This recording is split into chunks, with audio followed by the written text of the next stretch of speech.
Assalomu alaykum azizlarim, barchangizga xayrli kun. Bugun juda ham charchadik. Bizda zo'r kun bo'ldi, to'g'risi. Kontentlar oldik.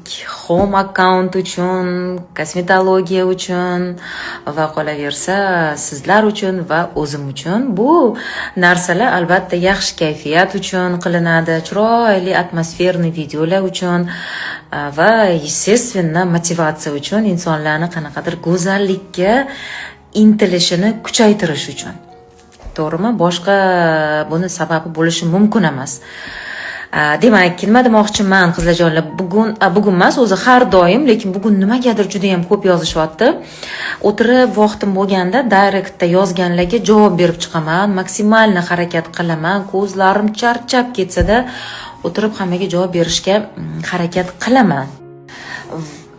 Va o'sha javob berib chiqqan ko'pchilik podpischiklarim, kuzatuvchilarim yozishmoqda.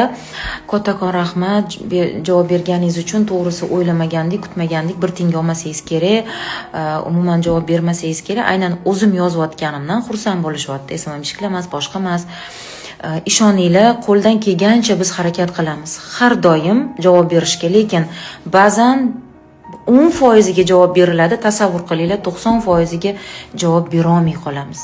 Kun o'tadi, u pastga tushib ketaveradi, javob berilmaydi va bu insonlar bizdan xafa bo'lib yurishadi. Mana tam zazvizdelась, yulduzlik kasaliga uchragan, javob bermayapti, qaramaydi ham direktiga hech qachon. Shunaqa yozadiganlar ham bor, "Abi, javob bermaysizlar, sizlar so'raganni foydasi yo'q" deb. Mana shunaqa holatlarda iltimos qilib qolardim, ozgina tushunishinglarni, chunki bu oson emas. Endi, конечно, aytishinglar mumkin. Kontent qilyapsanmi, akkaunt yurg'izayapsanmi, sotsialniy, ya'ni ijtimoiy tarmoqlarda o'zingni ko'rsatyapsanmi, demak, bu yog'iga ham turib berishing kerak. Shunaqa naglay odamlar ham bor haqiqatda. Endi bularni naglisiga chidab bo'lmaydi, to'g'risi. Qatdan paydo bo'ladi bunaqa insonlar, bilmayman. Demak, to'g'ri harakat qilamiz maksimalni. Iltimos qilib qolaman. Iltimos sizlardan, mabodo sizni aynan mana siz ko'ryapsiz hozir, sizni soобщениеңizga men javob bera olmagan bo'lsam, bu degani men shunday ko'rib turib sizni o'tkazib yubordim, spetsialni javob bermasdan o'tkazib yubordim degani emas. Ko'rmadim, yetib kelmadim.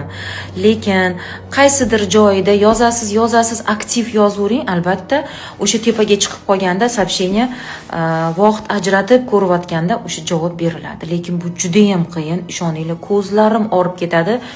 Maksimal. Yana bitta narsani aytib o'tmoqchiman. Aynan home accountimda juda ham ko'p bu savol. Qayta anuni atmetka qiling, mana atmetka qiling, anuni qayerdan olgansiz, mana buni qayerdan olgansiz. O'zim ham uy qurayotganda, to'g'risi qizlar, shunaqa bo'lganman. Sizlarni tushunaman, 100%. Sizlar uchun qilyapman. Juda xohlardim, qani shunaqa bir akkauntlar bo'lsa-da, mazza qilib hamma ma'lumotlarni olsang, kim qurdi, kim oldi, chashkani qayerdan oldi, vытяжкani qayerdan oldi, gaz plita, kofe mashina, tam posudomoykada, letniy kuxnyani so'rayapsizlar. Hammasini maksimal harakat qilyapman qo'yib borishga, maksimalni. Yana bir bor aytaman, maqtanish uchun emas. Aynan minglab savollar bunaqa mana shu atmetka qiling degan narsalar uchun qo'yiladi. Va, конечно, akkauntimiz aktivlashadi. Bu yana ham bizani ruhlantiradi, ilhomlantiradi va yana ham ko'proq ma'lumotlar sizlarga bergimiz keladi, конечно. Ko'p atmetkalar уже bor postlarda, lekin nimani xohlasanglar, men tushunaman, nimani xohlasanglar, обязательно yozinglar. Yozaveringlar. Обязательно o'qiyman bu narsani va обязательно atmetka qilishga harakat qilaman. Aynan nima ko'proq kerak, nima qiziqtiryapti meni kuzatuvchilarim, men shu narsani ko'rsatib berishga harakat qilaman. Faqat yozinglar ko'proq. Buni uyati yo'q, qizlar. Meni o'zim shunaqa bo'lganman. Uy qurayotganimizda dadamiz bilan faqat Instagramda o'tirib, faqat qidirardim O'zbekistonda kim uy quryapti, qaysi bloger kimni tavsiya qilyapti, atmetka qilyapti. Mana shunaqa o'tirardim, so'rayverardim tinmasdan, oddiy narsalargacha. Poytum buni uyati yo'q, lekin ko'p narsa postlarimda bor. Ko'rib chiqsanglar, atmetkalarini qoldirganman. Qiziqtirgan savollarni beraveringlar, yozaveringlar. lekin shunaqa insonlar ham bor. Voy, yaxshiyam bitta uy quribsiz, ko'rmaganni ko'rgani qursin, yana nimadir.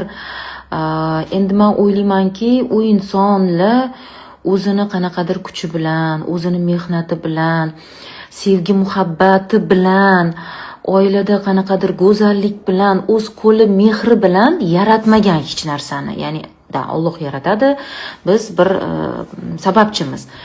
Va o'sha o'z qo'llari bilan qilmaganda hech narsani. O'shaning uchun unga qadri yo'q bu narsani.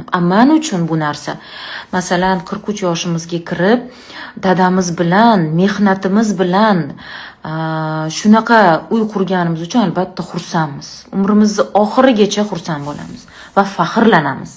Agar siz ham shunaqa sharoitda, shunaqa mehr muhabbat bilan, go'zallik bilan ota boboyingizdan qolgan emas, aynan yoki tam dadangizni boyligi yoki bilmadim pradedushkalaringizni, buvingizni kimdandir bir xum tilla qolib ketgandir masalan sizga-da, yoki shunaqa og'zingizda tilla qoshiq bilan tug'ilgandirsiz. Buni bilmayman, menga qizig'i ham yo'q. Пожалуйста, sizda 2 ta uy bordir, sizda 10 ta uy bordir. Menda bitta. Yagona uyim bor, shunaqa mehnatimiz bilan, o'zimiz halol mehnatimiz bilan, sevgi muhabbatimiz bilan o'zaro, bilasizmi, juda ham chiroyli yaraldi bu uy, alhamdulillah. O'shaning uchun faxrlanaman va o'ylaymanki, ko'rsatishga arziydigan uy. To'g'rimi?